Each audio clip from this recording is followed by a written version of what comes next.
So thank you for taking us in your beautiful house, in your world in Temecula. And I never been in Temecula before. You're most welcome, and I hope that this is not the first time you visit us. So Well, I hope this will be just a first initiation of many visits. Yeah, You're going to pay us. yeah, I was over there at some Opolo winery, and our Rick Queen is holding that winery, beautiful winery. Our man, you know, I mean, he's also, his mother is from Montenegro, and his dad is Irish. Nice. Rick Queen, but called Božidar.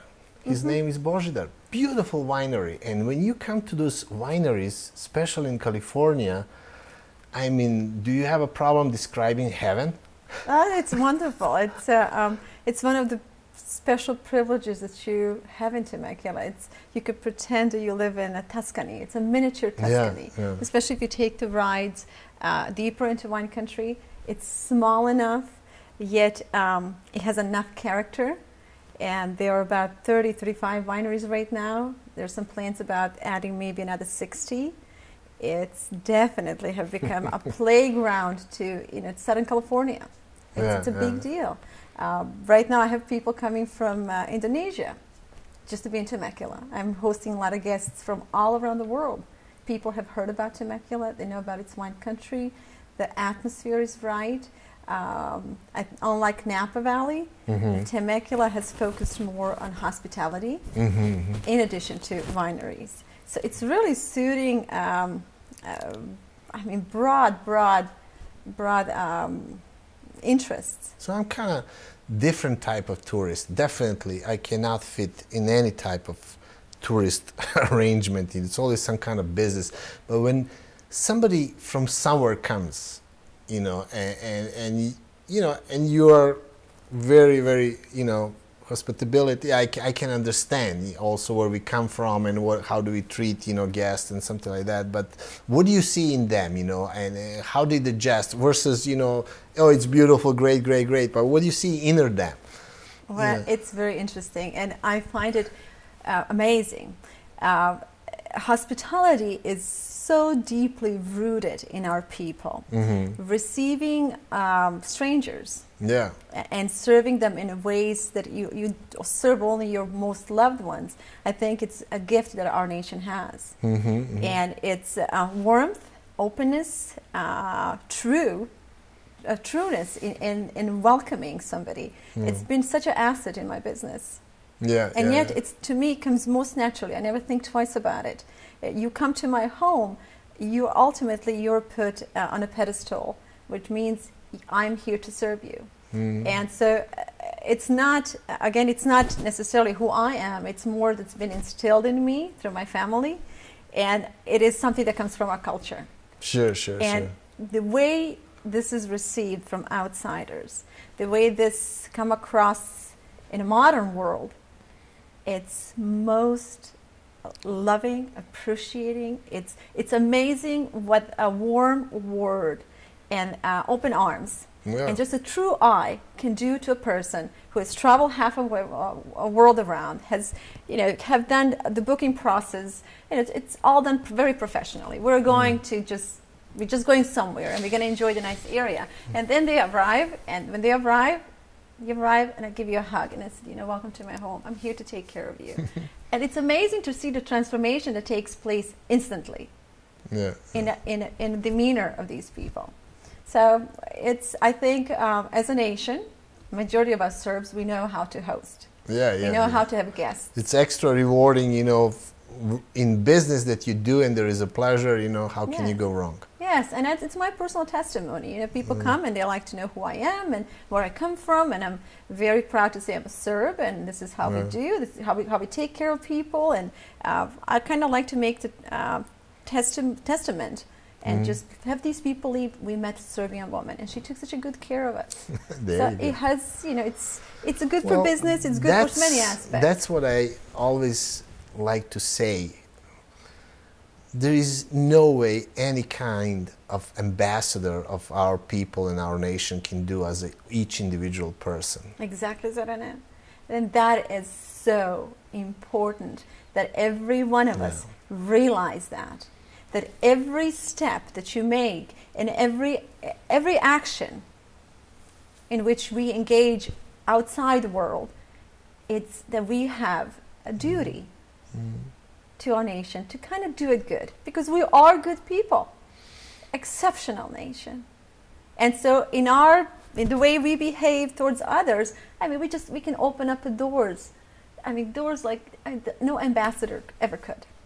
Again, you know, we have that pain. The damage was done. There is, how should I say, we are in some type of excuse mode for sake of certain things that happen, you know. And as I said, you know, many times, you know,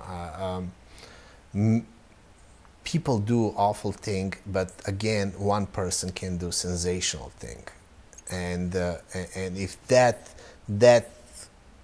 you know, versus, you know, when we say, you know, we have a rotten apple and it's gonna rotten everything. No, in our situation is that one person can really make a difference, you know, and those apples can be green, fresh, red, one way or the other, delicious. So I think, you know, you as a person and many other people that I meet, that I really tending to meet, are fantastically doing that. And that's the reason why I appreciate, you know, privilege, you know, to kind of talk to you and we discuss that, because this can serve some type of not example. This is a beauty what you do, you know. It's that we do too often we see ourselves as victims of circumstances of history, and our people have endured, I think, more than a lot of nations have. However, I find that to be our asset, because we have built such a resilience, and the fact that our spirit has survived despite of it all, it's just amazing. And if we look at ourselves, you know, you see the pictures of the struggles and suffering, and yet you see the final product, which is just amazing. You know, it is definitely just a mindset. Do we see ourselves as victims? I don't. I carry my badge of a Serbian with lots of pride. And even through the worst years, even through war, I had an experience where I'm in La Jolla with a cousin of mine. The war is raging, and being a Serb was the worst thing at the time. And we are asked by people, so where are you from? And I have never in my life doubted who I am. I am who I am, with all my bads and all my goods. And she spoke before me, and she said, I'm from Slovenia. And I remember what that did to me, to my being. To say something that I am, what I'm not, just to protect myself initially, it was such a experience that it just reinforced even more who I really believed I am. I'm very proud to be a Serb. I look at myself as a wonderful person, giving, capable, bright, loving, engaging, and I see myself through eyes of all of my people. It is not I who have become this because of my special talents. It is because of generations of people who have brought me to be who I am. Of course. So, and I think that's very important. I think we should all look back and look at the generations before us who have brought us to be who we are today. And that's where our wealth is. And then I look ahead of us. We have wonderful children. As I was telling you earlier, our kids are brilliant, capable, willing. And my biggest fear is that we as a generation, today's generations, you and I, and maybe people 10 years younger than us, are not failing these kids by not saying, you are special, we are special, we can, we know how, we're going to do it. Let's make it better. Let's do it better. In a country in which we live, we came with our tradition, and we really wasn't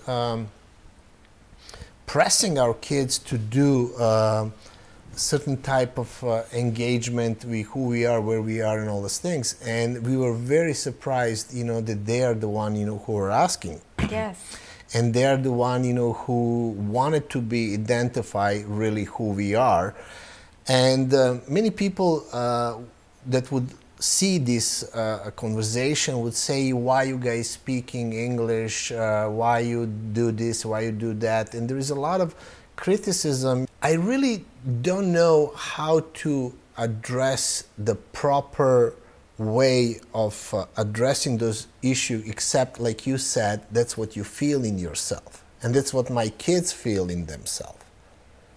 Well, first of all, I think it's the fact that we have been deprived for a very long period of time of our history, which it's extremely crucial in raising a healthy nation. I mean, things have happened, and I, as a Serb, as a child of growing up during 70s, 80s, I knew very little, and yet there was still enough in the roots through my grandmother and through others that I was able to gather. So in a sense, we do owe to our children explanations. We need to answer a lot of questions, and it's good to look back into history to find out who we are. It was a taboo to do such a things. It's not. It's very important, as every nation in the world should build on their roots. It's very important. So as you mentioned, children want to know more and more. We owe that to them. But I think the big issue is that a lot of us don't have the good platform on which we can serve them in the best possible way. So another thing, traditional mold or traditional view of what Serb is, it's evolving. It's changing tremendously. So what Serb is in my little village, it's definitely different what Serb is in Temecula. Or what Serb is internationally.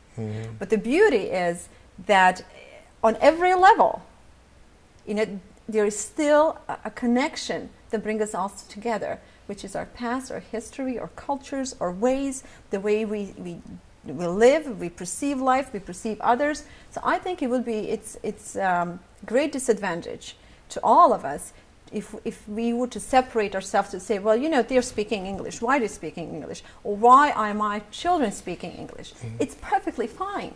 We need Serbs who speak English. We need Serbs who are in a world engaging on all kinds of different levels. Yeah, it's going to benefit us all. Coming back, to those dilemma and discussion with my kids, they were asking me. So I said, you know what? Yes, we are Serbs, but to be honest with you, I was born in Yugoslavia. So does that make me Yugoslavian? I really never were thinking about that up to this point, when somebody else was kind of making and putting us in group of people, and we're supposed to kind of protect identity of the people by itself. America by itself, it's a great idea. Yugoslavia was a great idea that different people live together, but looks like for some given reason didn't work. They didn't allow it, or it just couldn't work. I really couldn't go into that thing. But you have to understand that even that my mother is not alive no more, she's still my mother.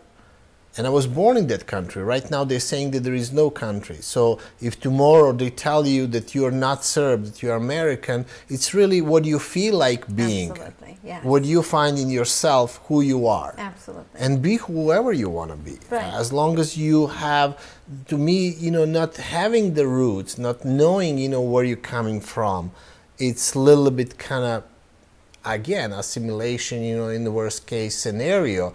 So I met people that do not speak one single word, and that they are third or fourth generation. Of Serbs? Yeah. And very much Serbian. Very much Very Serbian. much Serbian. Very yes. much Serbian. Yes, it's very interesting. I think that's beautiful. It is. However, I think a lot of people who live in Serbia today will have a hard time understanding that. How this Serbian tradition and culture live on the third or fourth generation in the world. Well, as you just said, it's amazing. It's a beautiful thing, which again brings us back to say that it's what we do have. It's so valuable that it consists to keep us together. It's a wonderful thing. So you've been living here all this time, or did you have experience being somewhere else in America? I did come to California, Southern California, when I came first. My husband and I did spend a few years in Florida. We had a couple of restaurants. However, California is California. Yeah, the weather, the atmosphere, especially now with the wine country, it's unlike anywhere else. So we came back again. Starting in this country for you, how challenging it was, and as by now we know that you are very creative and hardworking and resourceful person, so people would say easy for you, but we know that it's not easy. It's never easy. It's never easy. It's never easy, especially for those who are big dreamers. Yeah. And I always was a big dreamer. Always. I remember when I was a child, and I mean, although I was considered semi-privileged because I was out of the school at 18 and I had a job. I was within the army. I was one among the first girls who went through Railovets. Oh, okay, by Sarajevo. By Sarajevo, they were incorporating women into the army, and I was avio-electromechanic, so it was a big thing, and I was among the 100 girls who were chosen in a country, and I got a job, and I had a little income, and my grandma lived in Belgrade, and we had an apartment.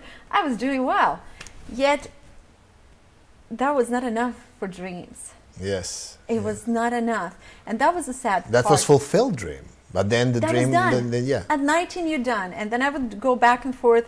The bus came to pick us up, so I didn't have to take city transportation. So the bus came to pick us up. I was doing really well in the eyes of my parents and my family.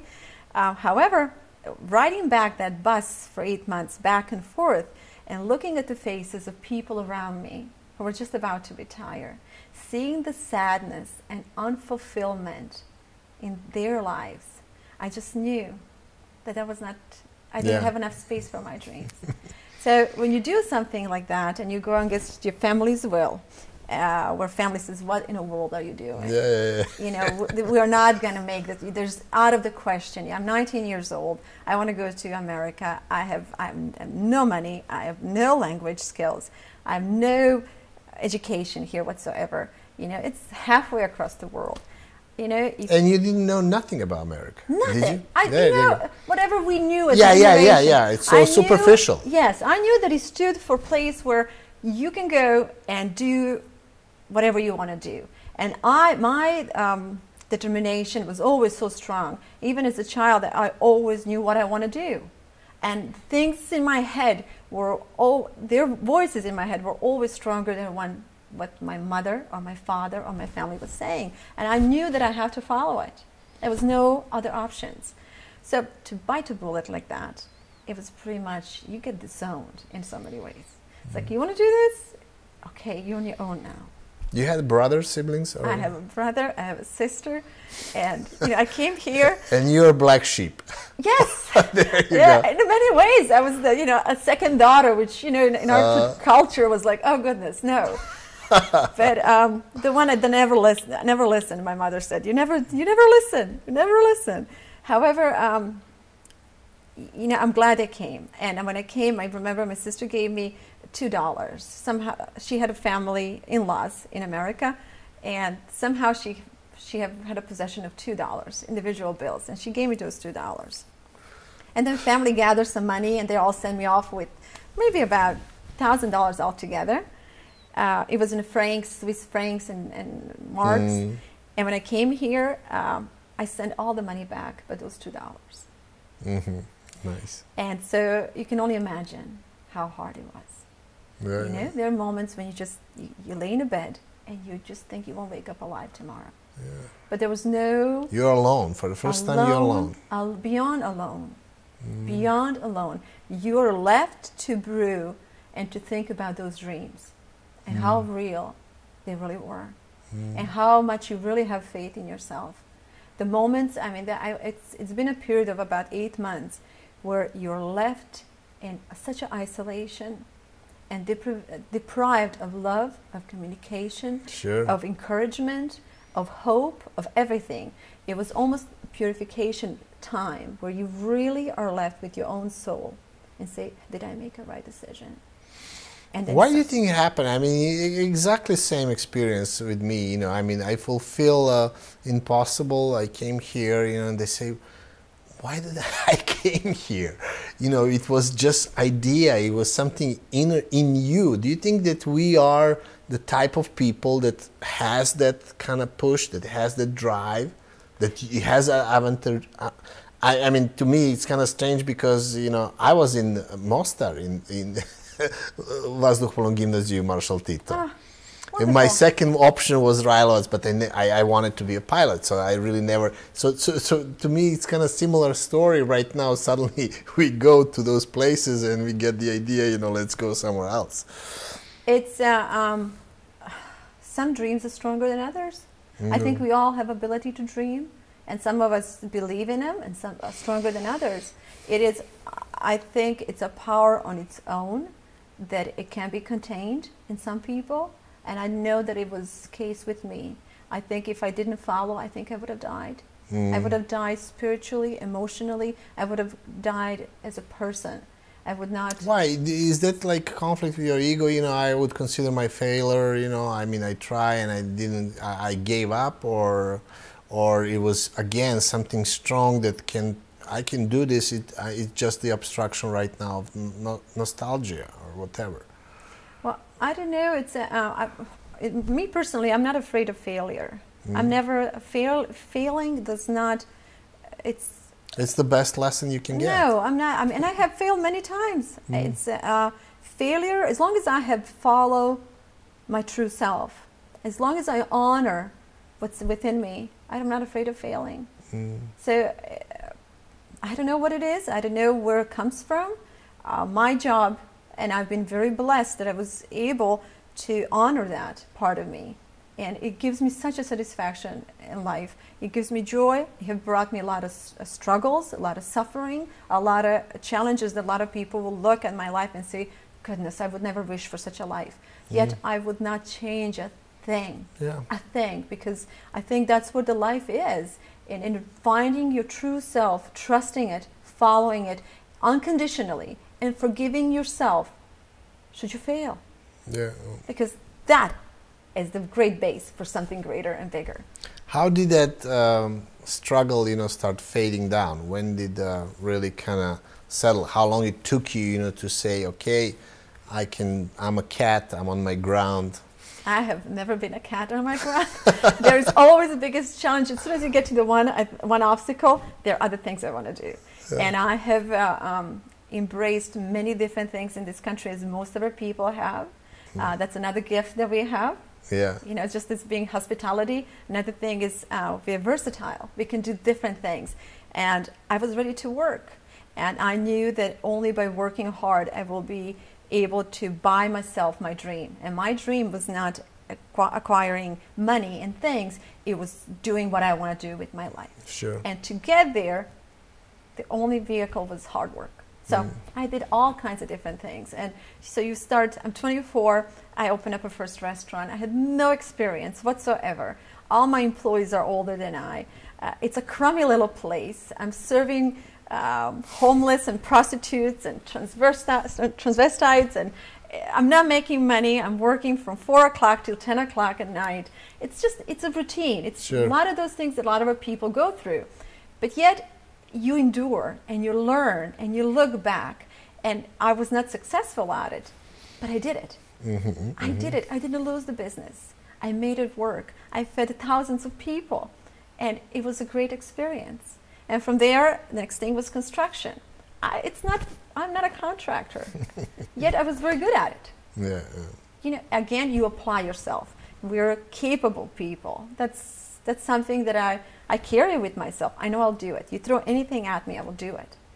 I will do it. But today, you know, some might observe it and say, well, she's doing good. A whole nother set of challenges, a whole nother obstacles. There you go. You know, life is such, Zorane, that no matter where you arrive, you will always arrive with some positive and some negative. And once my husband and I reached a place where we were comfortable financially, then a whole nother set of issues came into life. Sickness.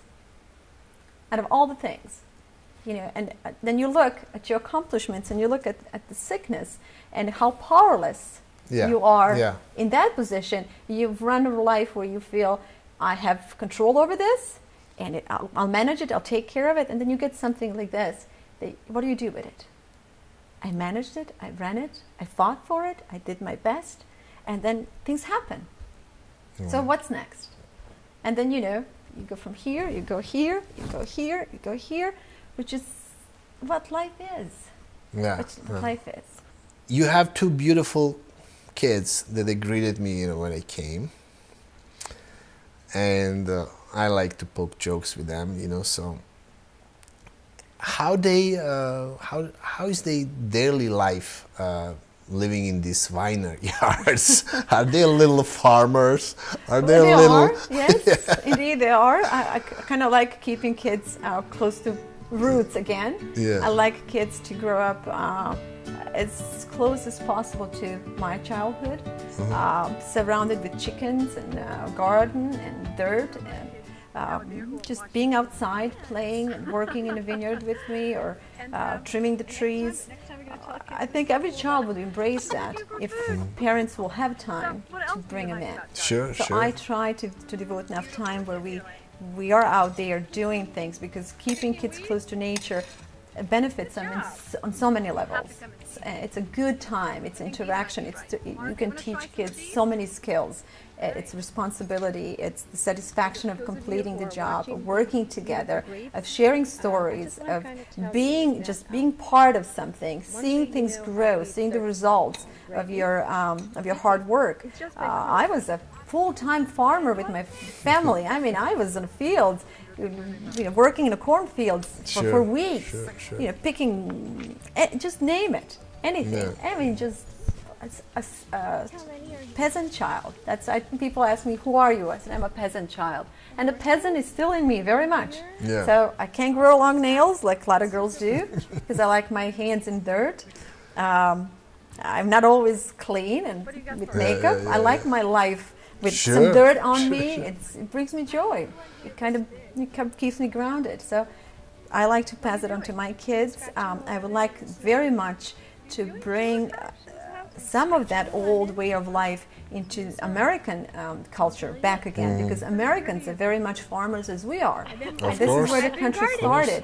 So in being from the old world, having these old world skills, knowing firsthand what farm life is, and living now a bit more modern life, I would love through my work to engage people back, especially children, and especially with the childhood obesity in America and what's happening to the families, and just you know, country's going through quite an ordeal right now, and I feel that, you know, okay, I'm not a scientist, but I consider myself to be a good mom, and if I can do nothing else to help and give back to this country for everything that we have been given, I think, okay, the one thing I can do is put a package of humble love and say, okay, this is a gift on behalf of my nation to Americans, okay, and okay, give me your children, give me your kids,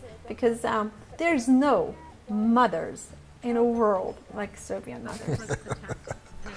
Well, that's the one thing I'm not going to deny that. I mean, that's the one thing that, I mean, not just the Serbian, but I think the Balkan mother in general. They're so loving and giving, and I mean, it goes to Italy, it goes to Hungarian mothers, and just the whole region. It's a wonderful asset that we have. So I feel, okay, give me your children and let me take care of them. Let me teach them better. Let's talk about that, how should I say, social evolution, you know, and you are trying to implement something that maybe could be impossible. When you talk about obesity, when you talk about, you know, digital world, when you talk about everything, and you're talking about the basics. Well, I'm not the first time faced with impossible in my life. So just because it's impossible, it doesn't mean it should not be approached. And that's my opinion on things. Will I make a great impact? It's irrelevant. It's really irrelevant. What's important is that I see potential. I believe in it. I know that I can, and I know that I will. The products of that, you know, you have to kind of trust and just leave it and give it. This is done in giving. And it's amazing what sometimes a little gift can do. And to me, it's good enough. I have no great expectations of that, except to fulfill that responsibility. I feel responsible because I know better. I feel that I do. Or at least I feel I can do better, or I care more. And I can, I will.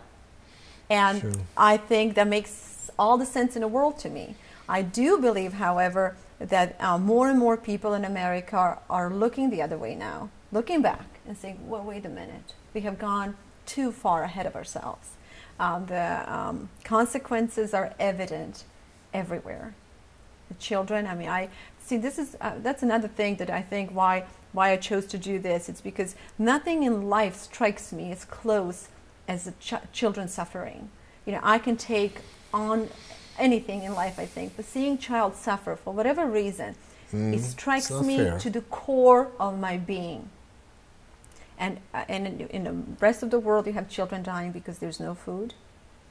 And you have, in America, you have children dying because there's too much of it. Too much of the bad food. Same suffering.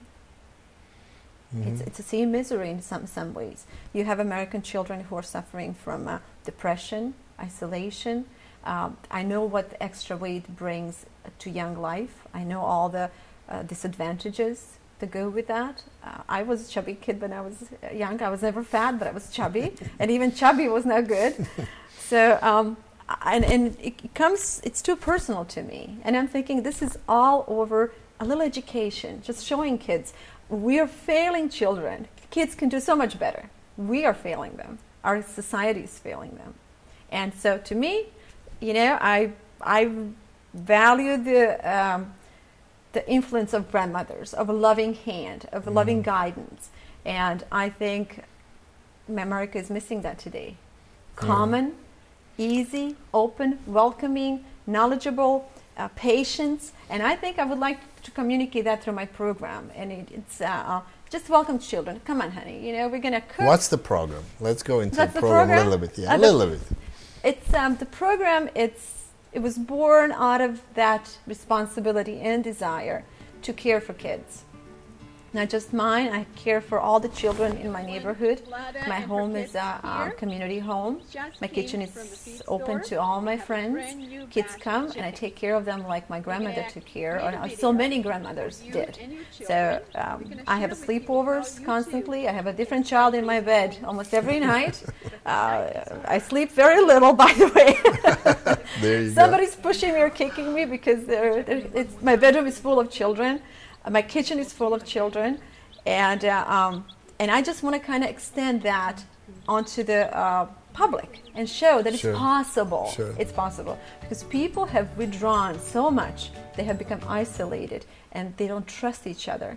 And the modern life creates that atmosphere. And I kind of want to just say, no, wait a minute. There are still people who are welcoming and willing, and people who are trustworthy. So that program is extension. And in doing so, and this is something that everybody can do. I mean, I just want to make sure that everybody who's watching this in the United States can choose to put program that, you know, it's just simple stuff out there and put it on public access television stations as their testimony, as statement to whatever they believe in. So a few years ago, we shot 3 pilot episodes. It was very poorly done. However, they loved it. And they said, you know, bring us as many as you can, make the series. Now with my husband passing and running through many financial difficulties, this was hard. It was a long project of recovering financially and going back on track. I'm very excited that as of next month, we're going to have 5 more episodes done. And it's a small production. It's a small story. It's something what you do. It's a story. A story around my kitchen counter. And it's a story about food, culture, who we are, who I am in this culture, what I choose to do, how I see others. We're going to engage people of various ages, I'm going to try to reach out to make the bridge in between the very old generation and very young, and kind of try to put them together during that program while we cook and teach kids different cooking skills. I interview people, they're in their 70s and 80s, ask them how life was before, who this nation was, what family was, what's honor, what's love, what's friendship, what's the beautiful things, just different stuff. And then we visit different farms, so we go show kids how food is produced, why people do it. But there's more and more people in America trying to farm now. Of course. And I want kids to hear those stories. So I want to bring all these little resources together and do it over a kitchen table. Like we have, our whole life evolved around the kitchen table. You learn everything in a kitchen. There you go. And so, and to make it all valid, I will talk to a lot of different professionals, doctors who have a degree, who can back us up with what we just said. So the program, it's my commitment to continue to give back to this country. And it's also a huge, I hope it will be a huge statement to many of us who have come to this country and to many of us who live in different countries throughout the world. As you said, as an ambassador, it is what we can do as individuals. It's especially in the countries when you have freedom of speech, freedom of expression, and you have vehicles through which you can communicate yourself, hopefully in a positive way. It's amazing what we could do. And I choose to step up in that way. I choose to represent my nation in the warmest light, in the warmest way, which is motherhood, love, community, which America very much needs right now. And kind of just give thanks to who I was, and to honor who I am and who I will be, who my kids be. I don't hide the fact that I very much love this country. I appreciate it for what it has done for me and for all of our people, and for so many other immigration that came to this country. Of course. It's a really unique place. At least it was a very unique place. And I don't like what's going on and how things are changing. Me either. Yeah, and I want to help. I want to really kind of slow that down and help America in the best way we can. Yeah. Yeah, and I'm doing that in so many ways. I'm saying, okay, I want this country to be all that it was for my children as it was for me. And I think we all have obligation to kind of look at how we were welcomed and we were enabled to thrive. And I think we should do our share, to honor ourselves, to honor our past and our future. I think that would be such a wonderful combination.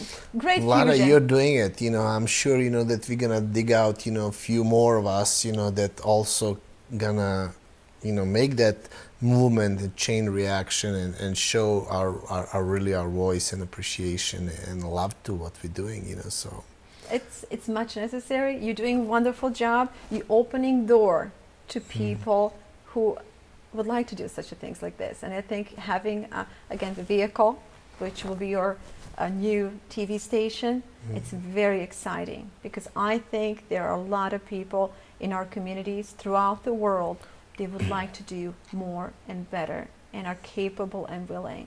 So it's a very humble beginning, but what's important it's is exciting. It's exciting. It's and important it's driven. to begin. Yes. Yeah, there you go. So Yeah. that's what we're doing. That's what really, when I saw your production and how should I say, will, that you have something to share, and it's all about sharing. Yes. And to me, there you go. There you go. And if you would go with that point, if you would take the greed and other ugliness, of really being validated, monetarily, we really could find our reason of existence and being on this beautiful planet. Yes. That's what I see. Yes. I think it's important for most of us who have left home to outgrow the need for material, because a lot of us have left, some for dreams, some because we couldn't provide enough, and those who are able to go through these stages and outgrow them, as one of them being the need for material things, I think they're blessed in so many ways. And I'm grateful to God that I was able to walk the walk of proving myself in a financial world, in accomplishing things. As you know, if I did, maybe I would question myself and say, you know what, I didn't do well enough. Doing so enabled me to close that chapter and say, that's not where it is. There's more to it. And I think that's the beauty of getting older. It's that you move to different stages and the new chapters open up. They're far more exciting and far more meaningful. Sure. So I wish for all of us, you know, if you live in the States or you live in Australia or you're in New Zealand and there's plenty of food on your table, which I'm assuming all of you have, I would love that you think about what are the things and what are the ways in which you can give back, because that's where all the gifts are.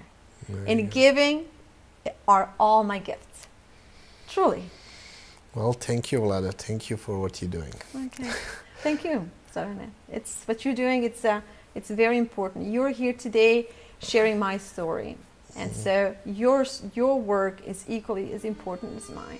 And there are various people in various professions who, should they choose to come forward and give their best, and just choose to do something for others, it doesn't matter what you do. Can you imagine? Yeah. The impact. We are doing it, and we can do it, and I'm sure everybody else will come to this, call it human movement of our people, and we will be establishing, you know, the beauty of who we are. I'm beyond encouraged. I'm convinced that there's enough within us, in our youth, in our old, in our people our ages, that I believe just the best is yet to come.